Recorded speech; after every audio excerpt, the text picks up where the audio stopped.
There's a moment that happens when someone you know succeeds. A friend gets promoted. A coworker buys a house. Someone from high school posts about their engagement, their startup, their perfect vacation. And for a split second, before you can stop it, something twists in your chest. You smile.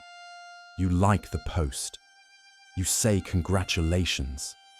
But underneath that, there's a feeling you don't want to admit. A quiet, uncomfortable part of you that wishes it hadn't happened. Not because you hate them, but because their win somehow feels like your loss. If you've ever felt that, even for a second, you're not a bad person. You're just human. And what's happening in that moment isn't about cruelty or jealousy in the way we usually think about it. It's about something deeper, something psychological, something tied to how you measure your own worth. Today, we're going to talk about why part of you secretly wants people to fail. Not everyone, not all the time, but certain people in certain situations and for very specific psychological reasons. Because once you understand what's actually driving that feeling, it stops being something to feel ashamed of and starts being something you can work with. So let's start with the uncomfortable truth. You don't want people to fail because you're evil. You want them to fail because their success threatens something fragile inside you. Your sense of status, your sense of worth, your place in the social hierarchy. Psychologists call this social comparison theory.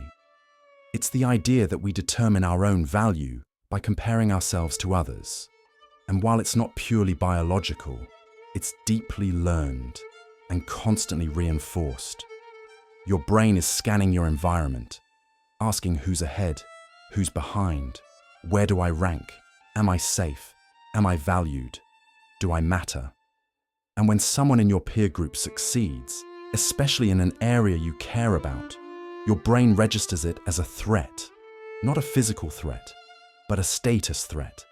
Because if they're moving up and you're staying still, the gap between you is widening, and that gap feels dangerous. This is where it gets interesting. The people whose success bothers you the most aren't random strangers. They're people close to you in status, age, background, or life circumstances. Someone who started where you started. Someone you see as similar. Someone you unconsciously compare yourself to. When a celebrity wins an award, you don't feel threatened. They were never in your league to begin with. But when your college roommate gets the career you wanted, that stings, because their success suggests something about you. It suggests that maybe you're not as capable, not as talented, not as deserving. And your brain hates that suggestion. There's a term for the satisfaction you feel when someone else fails. Schadenfreude. It's a German word that means taking pleasure in others' misfortune. And we all experience it, even though most of us won't admit it. But here's what's important. Schadenfreude isn't random. You don't feel it when anyone fails. You feel it when specific people fail. People who made you feel small. People who succeeded where you struggled. People whose success felt unfair or unearned. When they stumble, there's relief. Because their failure closes the status gap. It levels the playing field. It proves that maybe they weren't better than you after all. Maybe they just got lucky. Maybe the universe is fairer than it seemed. This is one of those things nobody teaches you. But you're wired to care about relative status, not just absolute success. It doesn't matter if you're doing well in an objective sense. What matters is how you're doing compared to the people around you. This is why you can get a promotion and still feel bad if your friend got a bigger one. Why you can lose weight and still feel insecure if someone else lost more. Why you can be successful and still feel like a failure when you scroll through social media. Because your brain isn't asking, am I doing well? It's asking, am I doing better than them? And this is where it turns from uncomfortable to dangerous. There's a concept in psychology called relative deprivation. It's the idea that dissatisfaction comes not from what you lack in absolute terms, but from the gap between what you have and what others have. You feel poor, not because you don't have enough, but because others have more. And this explains why people in wealthy societies aren't necessarily happier, why someone making 6 figures can feel broke, why achievement doesn't always bring satisfaction, because the goalpost keeps moving, the comparison keeps shifting, and there's always someone ahead. Now here's where it gets uncomfortable. The people you most want to see fail are often people you're supposed to support. Friends, siblings, colleagues, people in your inner circle. And that creates guilt. Because you know you should want good things for them. You know envy is ugly. So you bury the feeling. You pretend it's not there. But burying it doesn't make it go away. It just makes it unconscious. And when it's unconscious, it leaks out in other ways. Passive-aggressive comments, subtle undermining, withholding support, finding flaws in their success, pointing out why it doesn't really count. You tell yourself you're being realistic, honest, just offering perspective. But really, you're trying to shrink their win, so it doesn't make your position feel so small. This is a defense mechanism. Your brain is protecting your ego. Because if their success is real and deserved, that means something uncomfortable about you. So you find reasons to dismiss it, to make it less threatening, to keep your sense of self intact. Psychologists call this ego-defensive social comparison. It's when you downplay others' achievements to protect your own self-esteem. And everyone does it, whether they realize it or not.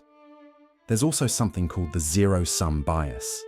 It's the tendency to see success as a limited resource, like there's only so much to go around. So if someone else gets a piece, there's less for you. In reality, most things aren't zero-sum. Someone else's promotion doesn't prevent yours. Someone else's happiness doesn't steal yours. But your brain doesn't always process it that way, especially when you're already feeling insecure. In those moments, someone else's win feels like a direct loss for you, and their failure feels like a win. Here's the thing. This isn't about being a bad person. It's about being insecure. The more uncertain you are about your own worth, the more threatened you feel by others' success. The more you need external validation, the more someone else's achievement feels like it invalidates you. People who are genuinely secure in themselves don't feel diminished by others' wins. They can celebrate without that twist in their chest, because their worth isn't tied to comparison.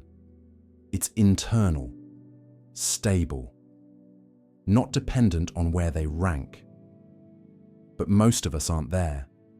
Most of us are walking around with fragile self-worth, held together by achievements, appearances, and how we stack up against the people around us.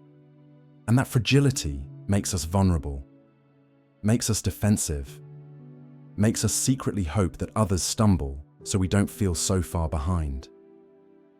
Here's another layer that makes it worse. Sometimes you want people to fail because their success exposes something uncomfortable about you. When someone achieves what you've been putting off, it's a mirror showing you that maybe the obstacles weren't as insurmountable as you claimed. And if you've built your identity around being the creative one or the ambitious one, watching someone else succeed in that area doesn't just sting, it threatens who you think you are. Their progress highlights your inaction. Their win suggests you weren't just stuck, you were scared. And part of you wants them to fail so you can stop confronting that truth. Social media amplifies all of this. It's a constant stream of other people's highlights, wins, milestones, carefully curated success. And your brain processes each one as a comparison point, as evidence that you're falling behind. The algorithm shows you the people most likely to trigger comparison. People in your age group, your industry, your city, people who started where you started. And every post becomes a status update in the most literal sense, a reminder of where you rank. Now here's the question. What do you do with this? Because recognizing that you sometimes want people to fail doesn't fix the underlying problem. It just makes you aware of it. The real issue isn't the feeling itself. It's what the feeling reveals. That your sense of worth is unstable. That you're measuring yourself against the wrong metrics. That you've tied your value to external comparisons instead of internal standards. And the only way to stop secretly wanting people to fail is to stop needing their failure to feel okay about yourself. That starts with something psychologists call self-compassion. It's the practice of treating yourself with the same kindness you'd offer a friend. Not because you're perfect, but because you're human. Because struggling doesn't make you worthless. Because being behind doesn't mean you're broken. When you can hold your own inadequacy with compassion instead of shame, other people's success stops feeling like a threat. Because you're not using their failures to prop up your ego anymore. You're building worth from the inside. You also have to start questioning the comparisons you're making, because most of them are rigged. You're comparing your behind the scenes to everyone else's highlight reel. Your messy middle to their finished product. Your internal experience to their external image. And that's not fair. Not to them. And especially not to you. When you catch yourself wanting someone to fail, pause. Ask yourself what that feeling is protecting. What insecurity is it covering? What fear is driving it? Usually it's the fear that you're not enough, that you're falling behind, that you'll never catch up. And here's the truth, you probably won't catch up. Not if catching up means being better than everyone else. Because there will always be someone ahead, always someone smarter, richer, more successful, more attractive, more loved. But that's not the game you should be playing. The game isn't to be better than others. It's to be better than you were yesterday. To build a life that feels meaningful to you, not one that looks impressive to them. When you shift the measuring stick from external comparison to internal growth, other people's success stops feeling like your failure. Because you're not competing with them anymore. You're competing with yourself. That doesn't mean you'll never feel envy. You will. It's human. But the envy becomes information instead of identity. It tells you what you want, what you value, what you're afraid of, and you can use that information to move toward your own goals instead of tearing others down. There's also something called compersion. It's the opposite of jealousy. It's feeling joy at someone else's success. And while it sounds idealistic, it's actually possible. But only when your sense of worth isn't dependent on being better than them. When you genuinely believe that their win doesn't diminish you, you can celebrate it. Not because you're performing generosity, but because it actually doesn't threaten you anymore. And that's freedom. Freedom from the exhausting mental gymnastics of justifying why their success doesn't count. Freedom from the quiet bitterness that poisons your relationships.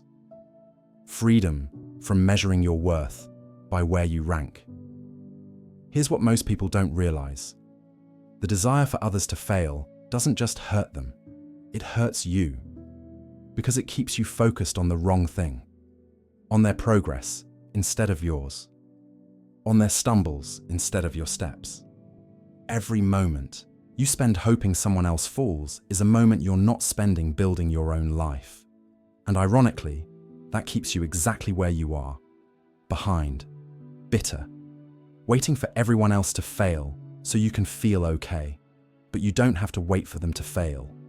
You can start building now, not to beat them, but to become who you're capable of being. And when you're genuinely engaged in that process, their success stops mattering so much, because you're not measuring your progress by theirs anymore. The people who are most genuinely happy for others' success aren't people who have everything. They're people who know their worth isn't tied to comparison. who've built identity on something more stable than status, who've learned that someone else's light doesn't dim theirs.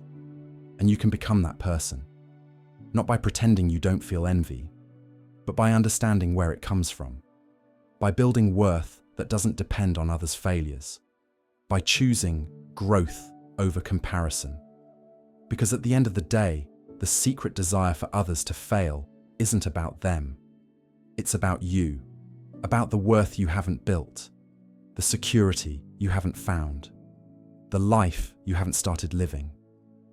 And the moment you turn your focus inward, the moment you stop measuring yourself against them and start measuring yourself against your own potential, something shifts. Their wins stop feeling like your losses. Their failures stop feeling like your relief. You just stop caring, not because you're cold, but because you're finally free.